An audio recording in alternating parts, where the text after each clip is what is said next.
21 anos de idade eu me caso com um rapaz que era um pequeno empresário da cidade, que tem uma história muito linda também. E os meus pais foram no meu casamento para não ficar feio para a sociedade, porque até então eles também não conversavam comigo ainda pelo fato de eu ter me apaixonado em Jesus. Meu casamento, então, meus pais foram. 1 ano de casada, eu fico grávida e tive um aborto de 3 meses. Passa um tempo, fico grávida de novo, outro aborto eu tive. Descobriu que eu tinha falta de progesterona e que não conseguia engravidar, nem segurar gestação alguma sem remédio para engravidar.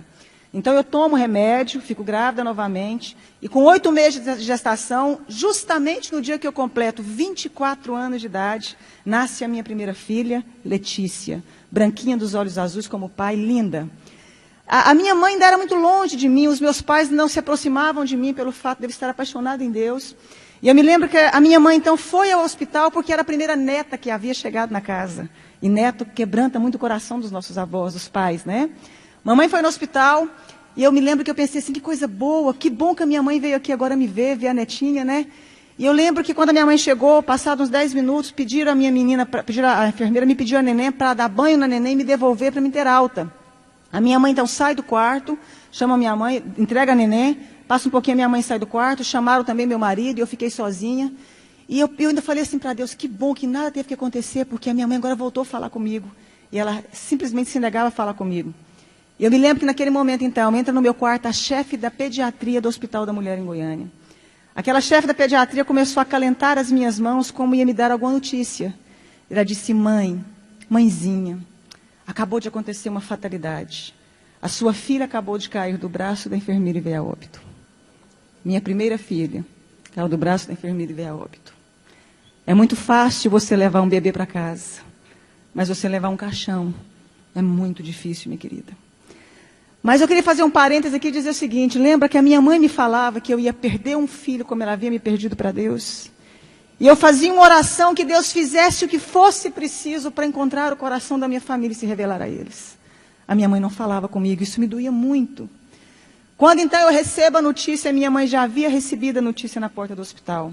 A minha mãe sobe as escadarias do hospital, entra no quarto e começa a gritar, filha, me perdoa. Filha, eu queria que você tivesse perdido um filho para as drogas, para o mundo lá fora, mas não nessa fatalidade. A minha mãe começa a abraçar as minhas pernas, beijar as minhas pernas. Mas foi a primeira vez que eu vi a minha mãe dizer que me amava. Foi a primeira vez que ela me deu colo. Foi a primeira vez que a minha mãe teve tempo de dizer que eu era especial e importante para ela. Foi a primeira vez que ela pôde ouvir porque eu havia escolhido caminhar com Jesus. E houve então ali um momento de restauração, de perdão entre eu e minha mãe. Os meus pais voltaram a falar comigo. Eu mandei fazer um exame do corpo da minha filha porque eu já tinha tido alguns abortos. 30 dias depois chegou o laudo do exame. Eu descobri que a minha filha havia nascido sem cálcio e sem glicose. A Letícia jamais iria andar e teria convulsões simultâneas. E a minha médica fala para mim, adota um filho porque você não pode mais ser mãe. Mesmo com os remédios, sua filha veio com problema. E eu disse que eu acreditava num Deus capaz de mudar a nossa vida, a nossa história, a nossa sorte. 1 ano depois eu dei à luz a uma criança linda, perfeita e sadia chamada Angélica. Faz 11 anos mês que vem. 3 anos depois dei à luz a Annelise, tem 8 anos hoje. Mais 3 anos dei à luz ao Cirino Júnior. Todos perfeitos e sadios. Se eu acabasse aqui a minha história, você já poderia dizer que esse Deus é maravilhoso. Eu fui impedida de fazer faculdade porque eu apaixonei em Jesus. Eu lembro que eu escutava uma frase muito comum, que eu ia casar com um pé rapado e com um Zé Ninguém. Com um homem sem futuro, porque não existiam pessoas prósperas no meio que eu convivia. Me casei com meu esposo, ele era um pequeno empresário de fato. Veio o plano real naquela época, os meus pais perderam tudo. A minha irmã, que doutorou na Itália, foi trabalhar, não deu conta de exercer a profissão dela. Os meus irmãos todos ficaram desestruturados junto com os meus pais. E Deus levanta o meu marido com grande prosperidade. Deus começou a honrar um rapaz que até hoje tem a 4ª série colegial. E é considerado o maior empresário no ramo de carro no estado de Goiás. Deus começou a honrar o meu esposo de uma forma sobrenatural. Eu que não tive como me formar, fazer o meu curso superior. Comecei, então, a pedir a Deus que me ensinasse a mexer com o nosso ramo de atividade. Então, comecei a trabalhar com carro com meu marido. Hoje nós temos um grupo de 4 empresas de carro. Temos uma fábrica que eu desenho, sonho com os modelos das roupas, acordo e desenho e fabrico, tem uma grife com meu nome. Né? E como se não bastasse, comecei a fazer programa de televisão falando de Deus.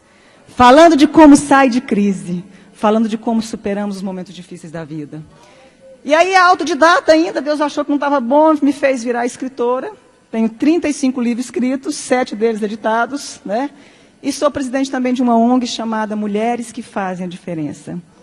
Eu pude entender algo na minha vida, que quando a gente acha que a gente não é ninguém, e que não tem como mais resolver a nossa história, existe um Deus capaz de fazer um milagre na sua vida.